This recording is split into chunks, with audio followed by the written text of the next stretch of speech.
Hello and welcome to Mile High Reefers. I'm Scott Anderson, and this week's video I'm going to do much more of a vlog style video. Kind of let you know where things are at with my tank.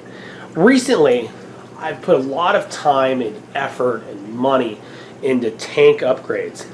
And as with anything, no good deed goes unpunished. So I made huge changes to my filtration. I've added lots of coral to the tank. I've added lots of invertebrates.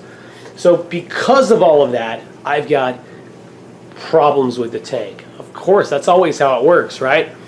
My tanks have ick again. Oh, that kills me. I worked so hard to prevent ick from getting in this tank. I quarantined the coal tank and the flamingi.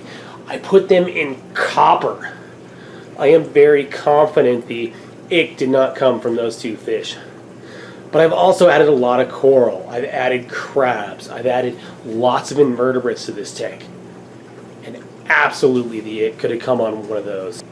My best advice to myself would normally be take every fish out of the tank, put it in quarantine for 8 weeks, leave the tank fallow, and of course without fish in the tank, the ick will die. It has nothing to feed on. Well, I can't catch all these fish. I've tried fish traps before. My tangs won't go in them. There's just no way to get all these fish out without pulling all the rock work out. Well, my rocks are really big. And a couple of them won't fit between the canopy and the tank, which means the whole canopy has to be pulled off the ceiling, which in itself is a major ordeal. Plus, I have a lot of coral in this tank. And if I take all the rock out of there, inevitably, I'm going to break coral. I'm going to screw things up. I'm going to completely stress out the coral on the reef. So what's my path forward? Right now, I am trying to learn to live with ick. It's probably a really stupid thing to do, but that's what I'm working on. I'm currently at the stage where the fish have been infected and the ick has fallen off into the sand bed, so they look fine right now. They're fine. What's going to be interesting is how the ick comes back. I really don't want to pull these fish out.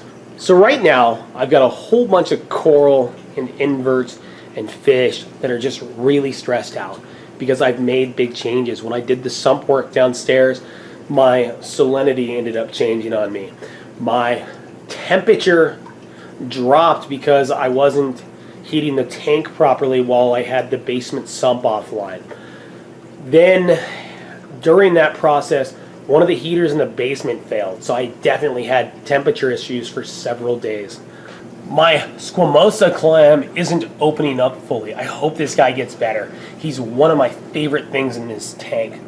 For a few days, even my big colt coral was just flipped to the side limp. It was very stressed out. My bubble coral is nowhere near as brilliant or as big and full as it used to be. So right now, the main thing I'm working on is just stability. I've really worked hard to dial that temperature in kind of that 77 to 78 range. I'm really working hard to keep the salinity right where it needs to be. I'm keeping nitrates low. My biopellet reactor does a great job doing that. I'm not making any more big changes to the tank for quite a while. I'm just trying to let everything stabilize. So I hope you like this style video, this vlog style video.